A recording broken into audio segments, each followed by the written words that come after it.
केदारनाथ। केदारनाथ को क्यों कहा जाता है जागृत महादेव?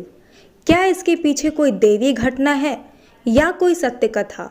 सवाल कई हैं और जवाब केवल एक। जैसा कि आप जानते हैं, केदारनाथ धाम देवों के देव महादेव की सबसे पुरानी मंदिर है।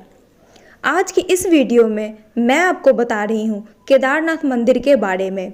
आखिर क्यों कहा जाता है केदारनाथ को जागृत महादेव? 5 मिनट की ये कहानी आपके रोंगटे खड़े कर देंगे। एक परम शिव भक्त के साथ घटित सच्ची घटना की पूरी कहानी। एक बार एक शिव भक्त अपने गांव से केदारनाथ धाम की यात्रा पर निकला।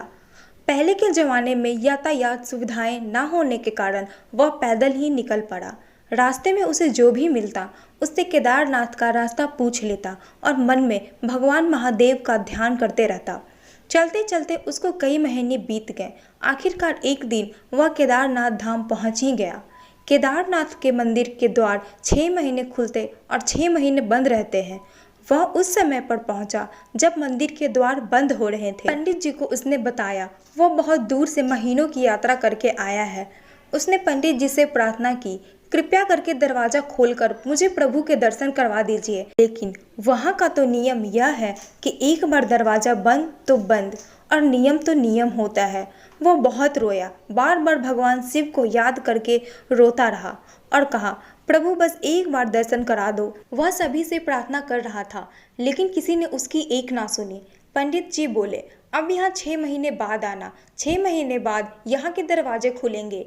यहाँ 6 महीने बर्फ और ठंड पड़ती है। यह कहकर सभी वहाँ से चले गए, लेकिन वह वहीं पर रोता रहा। रोते रोते रात होने लगी और चारों तरफ अंधेरा हो गया, लेकिन उसे अपने शिव पर पूरा विश्वास था कि वह जरूर कृपा करेंगे। भूख और प्यास भी लग रही थी।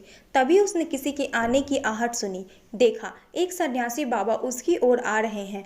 वह सन्यासी बाबा उसके पास आकर बैठ गए और पूछा, बेटा कहाँ से आए हो? उसने अपना सारा हाल सुना दिया और बोला, मेरा यहाँ आना व्यर्थ हो गया बाबा जी।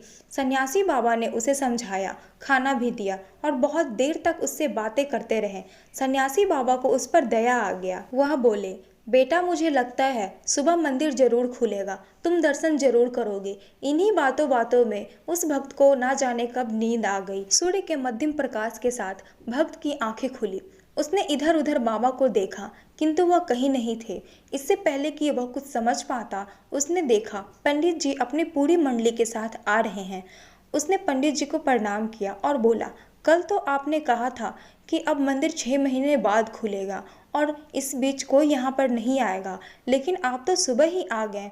पंडित जी ने उसे गौर से देखा, पहचानने की कोशिश की और पूछा, तुम वही हो ना जो मंदिर का द्वार बंद होने पर आए थे और मुझसे मिले थे? 6 महीने होते ही वापस आ गए? भक्त ने आश्चर्य से कहा, नहीं मैं कहीं नहीं गया, कल ही तो आप मिले थे। रात में मैं यहीं सो गया था, मैं कहीं नहीं गया। पंडित जी के आश्चर्य का कोई ठिकाना नहीं था। उन्होंने कहा, लेकिन मैं तो 6 महीने पहले मंदिर बंद करके चला गया था और आज 6 महीने बाद आया हूँ। तुम 6 महीने तक यहाँ पर जिंदा कैसे रह सकते हो? पंडित जी और सारी मंडली हैरान थी। इतनी सर्दी में एक अकेला व्यक्ति कैसे 6 महीने तक यहाँ जिंदा रह सकता है? तब उस भक्त ने उनको सन्यासी बाबा के मिलने और उनके साथ की गई सारी बातें बता दी कि एक सन्यासी बाबा मंदिर के पट होने के बाद यहाँ आए थे। लंबी बड़ी बड़ी जटाएं, एक हाथ में त्रिशूल और एक हाथ में डमरू लिए और मृगशाल पहने हुए आए थे। पंडित जी और सब लोग उसके चरण में गिर गए। बोले, हमने तो जिंदगी लगा दी किंतु प्रभु के दर्शन ना कर सके।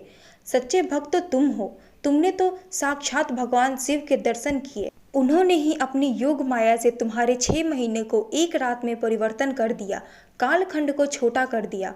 यह सब तुम्हारे पवित्र मन, तुम्हारी श्रद्धा और विश्वास के कारण हुआ।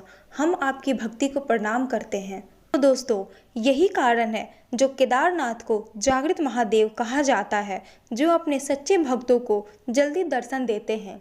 हमारी हर सच्चे शिव भक्त से विनती है कि वह इस वीडियो को सभी शिव भक्तों तक पहुंचाएं, ताकि वह शिव की महिमा को जान सके।